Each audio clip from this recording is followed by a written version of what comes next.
ನಮಸ್ಕಾರ. 30 ನಿಮಿಷಗಳಲ್ಲಿ 30 ಸುದ್ದಿಗಳ ಕ್ವಿಕ್ ಲುಕ್. ಇದು ಇದುವರೆಗಿನ ಪ್ರಮುಖ ಸುದ್ದಿಗಳ ಕ್ವಿಕ್ ರೌಂಡ್ ಅಪ್ 30 ನ್ಯೂಸ್. ನಾನು ಪ್ರಗತಿ ಜೈರಾಮ್.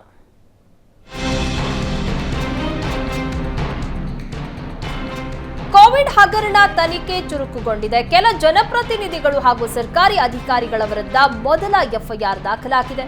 ವೈದ್ಯಕೀಯ ಶಿಕ್ಷಣ ಇಲಾಖೆಯ ಮುಖ್ಯ ಲೆಕ್ಕಾಧಿಕಾರಿ ಮತ್ತು chief accountant doctor Vishnu Prasad ನೀಡಿದ ದೂರಿನ ಮೇಲೆ ಎಫ್ಐಆರ್ ದಾಖಲಿಸಲಾಗಿದೆ. ಕೋವಿಡ್ ಸಮಯದ ಹಗರಣದ ತನಿಖೆಗಾಗಿ ಸರ್ಕಾರ ಎಸ್ಐಟಿ ರಚಿಸಿತ್ತು.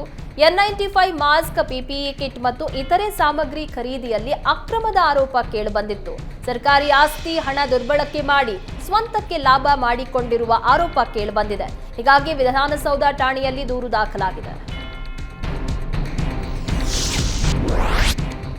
ಕೋವಿಡ್ ಹಗರಣ ಸಂಬಂಧ ಮೊದಲ ಎಫ್ಐಆರ್ ದಾಖಲಾದ ಬಗ್ಗೆ ಆರೋಗ್ಯ ಸಚಿವ ದಿನೇಶ್ ಗುಂಡೂರಾವ್ ಮೊದಲ ಪ್ರತಿಕ್ರಿಯೆ ನೀಡಿದ್ದಾರೆ.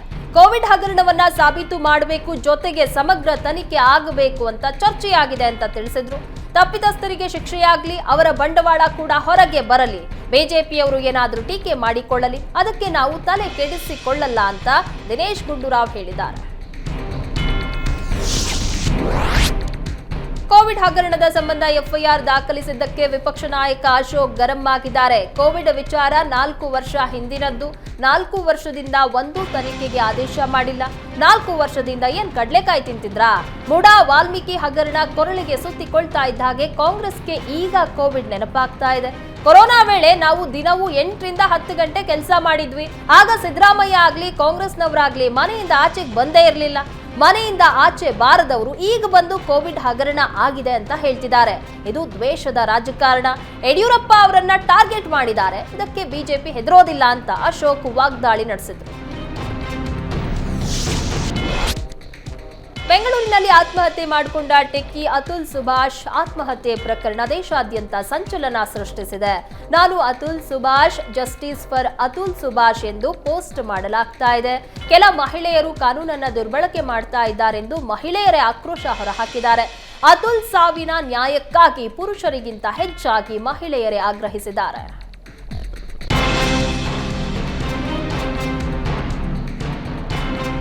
ರೇಣುಕಾಸ್ವಾಮಿ ಕೊಲೆ ಕೇಸ್ನಲ್ಲಿ ದರ್ಶನ್, ಪವಿತ್ರ ಗೌಡ ಸೇರಿದಂತೆ 12 ಆರೋಪಿಗಳಿಗೆ ಜಾಮೀನು ಸಿಕ್ಕಿದೆ. ಆದರೆ ಇನ್ನೂ 5 ಜಾಮೀನು ದೊರಕಿಲ್ಲ.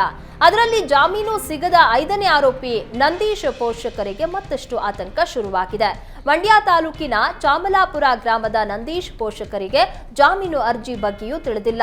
ದರ್ಶನ್ ಆಚೆ ಬರ್ತಿದ್ದಾರೆ, ಅವರೇ ನೋಡ್ಕೊಳ್ತಾರೆ ಎಂದು ಪೋಷಕರು ಅಳಲನ್ನ ತೋಡ್ಕೊಂಡಿದ್ದಾರೆ. ದರ್ಶನ್ ಬೇಲ್ ಕೊಡಿಸುವ ನಂಬಿಕೆ ಇದೆ ಅಂತ ನಂದೀಶ್ ತಾಯಿ ಕಣ್ಣೀರು ಹಾಕಿದ್ರು. ಕೂಲಿ ನಾಲಿ ಮಾಡಿ ನಾವು ಜೀವನ ಮಾಡ್ತಾ ಇದ್ದೀವಿ, ವಕೀಲರನ್ನ ಸಂಪರ್ಕಿಸುವಷ್ಟು ದುಡ್ಡು ಇಲ್ಲ ಅಂತ ನಂದೀಶ್ ತಾಯಿ ಕಣ್ಣೀರಿಟ್ರು.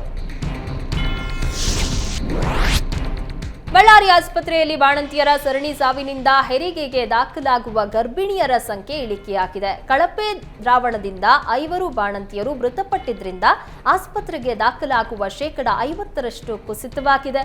ಬಾಣಂತಿಯರ ಸರಣಿ ಸಾವಿನ ಪ್ರಕರಣದಿಂದ ಜನರು ಆತಂಕಗೊಂಡಿದ್ದಾರೆ. ಡಿಸೆಂಬರ್ 13ನೇ ತಾರೀಕಿನವರೆಗೂ ಕೇವಲ 80 ಗರ್ಭಿಣಿಯರು ದಾಖಲಾಗಿದ್ದಾರೆ. ಆದರೆ ಅಕ್ಟೋಬರ್ನಲ್ಲಿ ಬರೋಬ್ಬರಿ 577 ಗರ್ಭಿಣಿಯರು ದಾಖಲಾಗಿದ್ರು. ನವೆಂಬರ್ ತಿಂಗಳಲ್ಲಿ ಸರಣಿ ಸಾವು ಆರಂಭವಾದ ಬಳಿಕ 289 ಇಳಿಕೆಯಾಯಿತು. ಇದೀಗ 80ಕ್ಕೆ ಇಳಿಕೆಯಾಗಿದೆ. ವೈದ್ಯರ ನಿರ್ಲಕ್ಷ್ಯ, ಕಳಪೆ ಔಷಧಿಯ ಆತಂಕ, ಬಾಣಂತಿಯರ ಸಾವಿನಿಂದ ಸರ್ಕಾರಿ ಆಸ್ಪತ್ರೆಗೆ ದಾಖಲಾಗುವವರ ಸಂಖ್ಯೆ ಗಣನೀಯವಾಗಿ ಇಳಿಕೆಯಾಗಿದೆ. ಬಳ್ಳಾರಿಯಲ್ಲಿ ಬಾಣಂತಿಯರ ಸರಣಿ ಸಾವಿನ ಬೆನ್ನಲ್ಲೇ ಜಿಲ್ಲಾಸ್ಪತ್ರೆಗಳು ಎಚ್ಚೆತ್ತುಕೊಂಡಿವೆ. ಇಂದು ರಾಮನಗರದ ಜಿಲ್ಲಾಸ್ಪತ್ರೆಗೆ ಲೋಕಾಯುಕ್ತ ಎಸ್ಪಿ ಸ್ನೇಹ ದಿಢೀರ್ ಅಂತ ಭೇಟಿ ಕೊಟ್ಟರು. ಜೊತೆಗೆ ಬಿಡದಿಯ ಸಮುದಾಯ ಆಸ್ಪತ್ರೆಗೂ ಭೇಟಿ ಕೊಟ್ಟಿದ್ದ ಲೋಕಾಯುಕ್ತ ಎಸ್ಪಿ ಆಸ್ಪತ್ರೆಯ ವ್ಯವಸ್ಥೆಯನ್ನ ಪರಿಶೀಲನೆ ನಡೆಸಿದ್ರು. ಸ್ಕ್ಯಾನಿಂಗ್ ಸೆಂಟರ್, ಲ್ಯಾಬ್, ಮೆಡಿಕಲ್ ದಾಸ್ತಾನಿನ ಬಗ್ಗೆ ಪರಿಶೀಲನೆ ನಡೆಸಿದ್ರು. ಅವಧಿ ಮುಗಿದ ಮೆಡಿಸಿನ್, ಗ್ಲೂಕೋಸ್ ಬಾಟಲ್ಗಳ ಪರಿಶೀಲನೆ ನಡೆಸಲಾಯಿತು. ವೈದ್ಯರು ಹಾಗೂ ಸಿಬ್ಬಂದಿ ಹೆಚ್ಚುವರಿ ಹಣ ಕೇಳ್ತಾ ಇದ್ದಾರಾ ಅಂತ ಸಾರ್ವಜನಿಕರಲ್ಲಿ ಮಾಹಿತಿಯನ್ನ ಪಡೆದರು.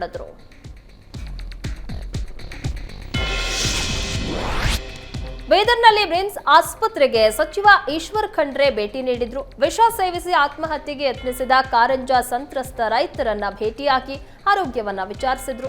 ಬಳಿಕ ಮಾತನಾಡಿದ ಸಚಿವ ಈಶ್ವರ ಖಂಡ್ರೆ, ಕಾರಂಜ ಸಂತ್ರಸ್ತರು ಆತ್ಮಹತ್ಯೆಗೆ ಪ್ರಯತ್ನಿಸಿದ್ದು ದುರದೃಷ್ಟಕರ. ಕಾರಂಜ ಸಂತ್ರಸ್ತರದ್ದು 3 ದಶಕದ ಸಮಸ್ಯೆಯಾಗಿದೆ. ಸಮಸ್ಯೆ ಕುರಿತಾಗಿ ಈಗಾಗಲೇ ಸಿಎಂಗೆ ತಿಳಿಸಿ ಸಮಯವನ್ನ ನಿಗದಿಪಡಿಸಿದ್ದೇನೆ. ಬೆಳಗಾವಿಯ ಸುವರ್ಣಸೌಧದಲ್ಲೇ ಕಾರಂಜ ಸಂತ್ರಸ್ತರೊಂದಿಗೆ ಸೋಮವಾರ ಮಾತುಕತೆ ನಡೆಯಲಿದೆ. ಸಭೆಯಲ್ಲಿ ಜಿಲ್ಲೆಯ ಎಲ್ಲ ಜನಪ್ರತಿನಿಧಿಗಳು, ಕಾರಂಜ ಸಂತ್ರಸ್ತರು ಇರಲಿದ್ದಾರೆ ಅಂತ ಸಚಿವ ಈಶ್ವರ್ ಖಂಡ್ರೆ ತಿಳಿಸಿದ್ದಾರೆ. ಗೃಹ ಸಚಿವರ ಕ್ಷೇತ್ರದಲ್ಲೇ ಅಧಿಕಾರಿಗಳ ಅಂದ ದರ್ಬಾರ್ ಶುರುವಾಗಿದೆ. ತುಮಕೂರಿನ ಕೋರಾ ಪಂಚಾಯಿತಿಯಲ್ಲಿ ಪಿಡಿಒ ರಾಜ ಕಾಲುವೆಯನ್ನೇ ಒತ್ತುವರಿ ಮಾಡಿ ಸೈಟ್ ಹಂಚಿಕೆ ಮಾಡಿದ ಆರೋಪ ಕೇಳಿಬಂದಿದೆ. ಗ್ರಾಮ ಪಂಚಾಯಿತಿ ಸದಸ್ಯರಿಗೆ ತಿಳಿಯದಂತೆ ಗ್ರಾಮ ಪಂಚಾಯಿತಿ ಅಧ್ಯಕ್ಷರ ಜೊತೆ ಶಾಮೀಲಾಗಿ ರಾಜಕಾಲುವೆ ಒತ್ತುವರಿ ಮಾಡಲಾಗಿದೆಯಂತೆ.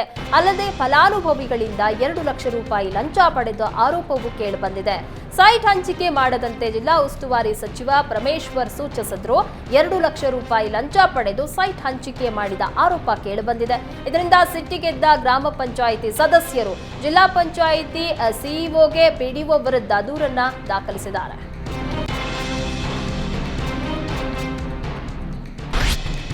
ಕಸ್ಟಡಿಯಲ್ಲಿದ್ದ ನಟೋರಿಯಸ್ ಕ್ರಿಮಿನಲ್ ಅನ್ನ ಎಸ್ಕೇಪ್ ಮಾಡಿಸಿದ್ದ ಗೋವಾ ಪೊಲೀಸ್ ಸಿಕ್ಬಿದ್ದಿದ್ದಾನೆ. ಕಸ್ಟಡಿಯಲ್ಲಿದ್ದ ಅಪರಾಧಿಯನ್ನೇ ಎಸ್ಕೇಪ್ ಮಾಡಿಸಿದ್ದ ಗೋವಾ ಪೊಲೀಸ್ ಹುಬ್ಬಳ್ಳಿ ಪೊಲೀಸರ ಕೈಯಲ್ಲಿ ಲಾಕ್ ಹಾಕಿದ್ದಾನೆ. ನಟೋರಿಯಸ್ ಕ್ರಿಮಿನಲ್ ಸುಲೇಮಾನ್ ಸಿದ್ದಿಕಿ ಕಾವಲಿಗಿದ್ದ ಗೋವಾ ಕ್ರೈಮ್ ಬ್ರಾಂಚ್ನಲ್ಲಿದ್ದ ಅಮಿತ್ ನಾಯಕ್ ಸಿದ್ದಿಕಿ ಎಸ್ಕೇಪ್ ಆಗೋದಕ್ಕೆ ಸಹಾಯ ಮಾಡಿದ್ದ. 10ಕ್ಕೂ ಹೆಚ್ಚು ರಾಜ್ಯಗಳಿಗೆ ಬೇಕಾಗಿರುವ ನಟೋರಿಯಸ್ ಕ್ರಿಮಿನಲ್ ಸುಲೇಮಾನ್ ಸಿದ್ದಿಕಿ ವಿರುದ್ಧ ಕೊಲೆ ಯತ್ನ, ಬೆದರಿಕೆ, ವಂಚನೆ ಕೇಸ್ಗಳಿವೆ.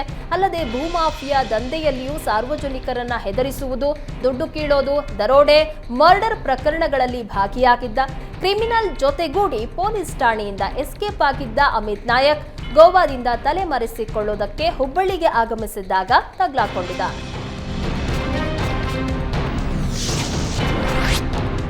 ಬೆಳಗಾವಿ ಬಿಮ್ಸ್ ಆಸ್ಪತ್ರೆಯಲ್ಲಿ ಹೆತ್ತ ಮಗುವನ್ನ ಬಿಟ್ಟು ಪರಾರಿಯಾಗಿದ್ದ ತಾಯಿಯನ್ನ ಪೊಲೀಸರು ಬಂಧಿಸಿದ್ದಾರೆ. ನಿನ್ನೆ ಮಗುವನ್ನ ಬಿಟ್ಟು ತಾಯಿ ಪರಾರಿ ಆಗ್ತಾ ಇದ್ದಂತೆ 3 ದಿನದ ಮಗು ಮೃತಪಟ್ಟಿದ್ದು.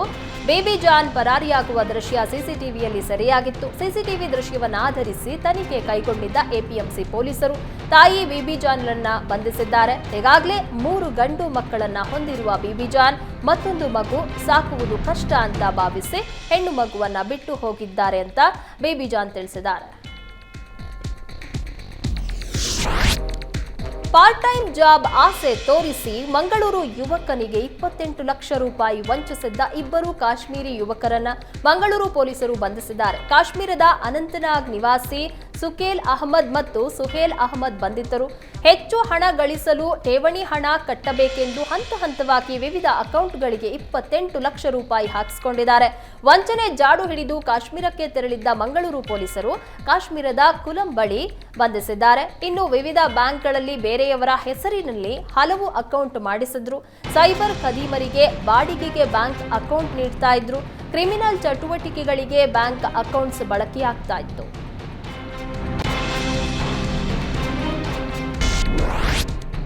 ಬಿಸಿಎಂ ಹಾಸ್ಟೆಲ್ ವಾರ್ಡನ್ ನಿತ್ಯ ಕಿರುಕುಳ ಕೊಡ್ತಾ ಇದ್ದಾರೆ ಎಂದು ಆರೋಪಿಸಿ ವಿದ್ಯಾರ್ಥಿನಿಯರು ಪ್ರತಿಭಟನೆ ನಡೆಸಿದ್ದಾರೆ. ರಾಯಚೂರು ಜಿಲ್ಲೆ ಲಿಂಗಸಗೂರು ತಾಲೂಕಿನ ಈಚನಾಳ ಹಾಸ್ಟೆಲ್ ವಾರ್ಡನ್ ಪವಿತ್ರ ವಿರುದ್ಧ ವಿದ್ಯಾರ್ಥಿಗಳು ಗಂಭೀರ ಆರೋಪ ಮಾಡಿದ್ದಾರೆ. ವಿದ್ಯಾರ್ಥಿಗಳಿಗೆ ಊಟ ಸರಿಯಾಗಿ ನೀಡ್ತಾ ಇಲ್ಲ, ಮೆನು ಪ್ರಕಾರ ಊಟ ಕೊಡಬೇಕೆಂದು ಕೇಳಿದ್ರೆ ಕಿರುಕುಳ ನೀಡ್ತಾರೆ ಅಂತ ಆರೋಪಿಸಿದ್ರು. ಹಲವು ಬಾರಿ ತಾಲೂಕು ಮಟ್ಟದ ಅಧಿಕಾರಿಗಳಿಗೆ ದೂರು ನೀಡಿದ್ರು, ಕೇರ್ ಮಾಡಿಲ್ಲ. ಸಮಸ್ಯೆ ಬಗ್ಗೆ ಗಮನ ಹರಿಸದಿದ್ದಲ್ಲಿ ತರಗತಿಗಳಿಗೆ ಹೋಗಲ್ಲ ಅಂತ ವಿದ್ಯಾರ್ಥಿಗಳು ಪಟ್ಟು ಹಿಡಿದಿದ್ದಾರೆ. ಚಾಮರಾಜನಗರ ಜಿಲ್ಲೆ ಹನೂರು ತಾಲೂಕಿನ ಕುರಟ್ಟಿ ಹೊಸೂರು ಗ್ರಾಮದ ಬಳಿ ಜಮೀನಿನಲ್ಲಿ ಗಾಂಜಾ ಬೆಳೆದಿದ್ರು.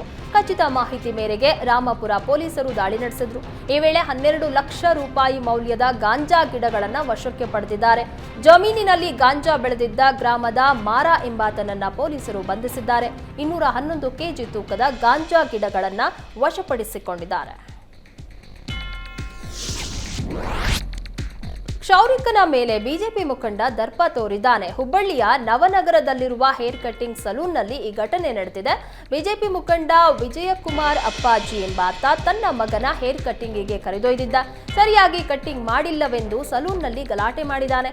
ಈ ವೇಳೆ ಮೂವರು ಕ್ಷೌರಿಕರಿಗೆ ಥಳಿಸಿ ಹಲ್ಲೆ ಮಾಡಿದ್ದಾನೆ. ಬಿಜೆಪಿ ಮುಖಂಡ ಸಲೂನ್ಗೆ ನುಗ್ಗಿ ಹಲ್ಲೆ ನಡೆಸಿರುವ ದೃಶ್ಯ ಸಿಸಿಟಿವಿಯಲ್ಲಿ ಸೆರೆಯಾಗಿದೆ. ಪ್ರಕರಣ ದಾಖಲಿಸಿಕೊಂಡು ನವನಗರ ಠಾಣೆ ಪೊಲೀಸರು ವಿಜಯಕುಮಾರ್ ಹಾಗೂ ಆತನ ಸಹಚರರನ್ನ ವಶಕ್ಕೆ ಪಡೆದಿದ್ದಾರೆ.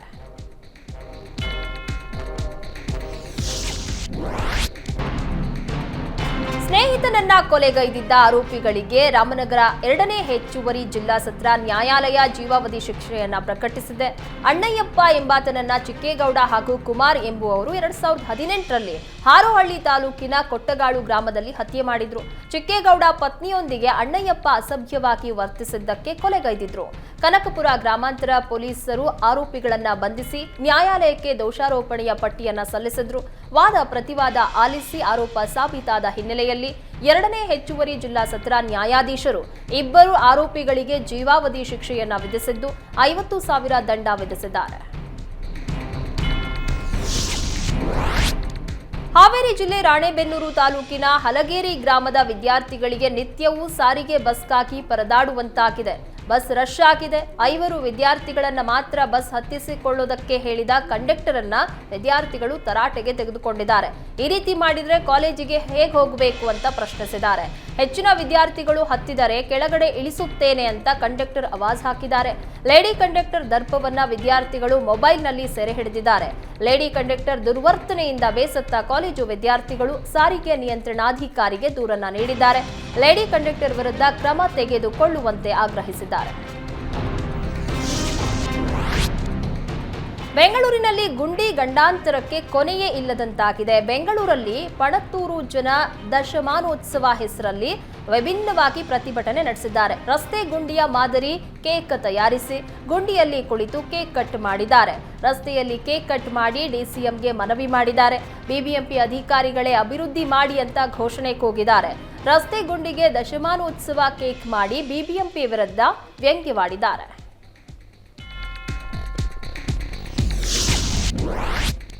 ಉಡುಪಿಯ ಪೇಜಾವರ ಶ್ರೀಗಳಿಗೆ ಅವಾಚ್ಯವಾಗಿ ನಿಂದಿಸಿ ಜೀವ ಬೆದರಿಕೆಯೊಡ್ಡಿದ ದುಷ್ಕರ್ಮಿ ವಿರುದ್ಧ ಉಡುಪಿ ಪೊಲೀಸ್ ಠಾಣೆಯಲ್ಲಿ ಪ್ರಕರಣ ದಾಖಲಾಗಿದೆ.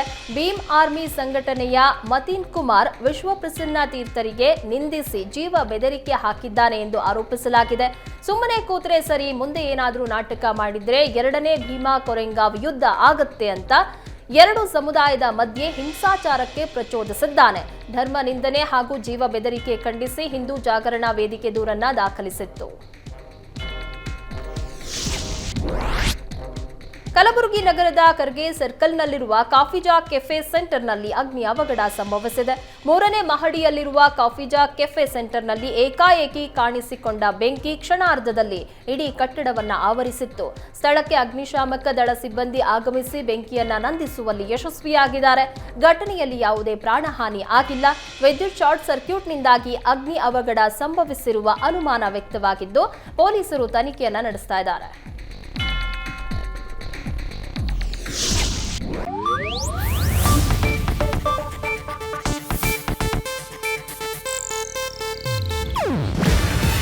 ಇದು ಏಷ್ಯಾನೆಟ್ ನ್ಯೂಸ್ ನೆಟ್ವರ್ಕ್ ಪ್ರಸ್ತುತಿ. ನೀವು ನೋಡ್ತಿದ್ದೀರಾ ಏಷ್ಯಾನೆಟ್ ಸುವರ್ಣ ನ್ಯೂಸ್.